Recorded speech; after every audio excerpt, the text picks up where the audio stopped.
An Abi Hurayra radhiyallahu anhu قال قال رسول الله صلى الله عليه وسلم Peygamber sallallahu aleyhi ve sellem aytadi: "İza matal insanu inqata amaluhu illa min salasatin."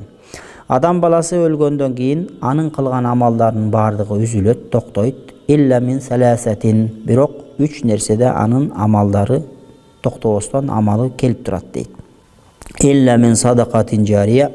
Анын бирөөсү ошол садакаты жария болсо. Садакаты жария деген, садакаты жариянын түрлөрү көп.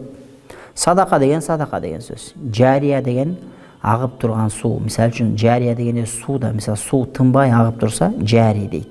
Бу садака жари деген сыяктуу суу сыяктуу тынбай сенин эсебиңе сооп келип жазылып турса, ошол садаканы садака жария дейт. Бунун түрү көп. Мисалы мектеп салса, медресе салса, мечит салса, больница салса, көпүрө салса, жол салса, жалпы эле мусулман коомчулугуна пайдалуу иштерди кыла турган болсо, ал өлгөндөн кийин ошол кылган иши эл журтка кызмат кылып турса, демек мына ошол садакаты жария болду. Демек адам баласы өлгөндөн кийин 3 түрлүү амалы үзүлбөй жетип турат. Биринчиси садака жария кылган болсо, экинчиси илмин юнтафау бихи.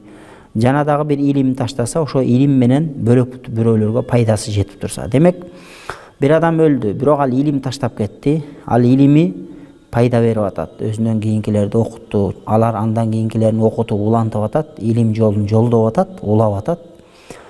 Демек мындай адамдардын дагы амал дептерине сооптор агып келип турат дейт.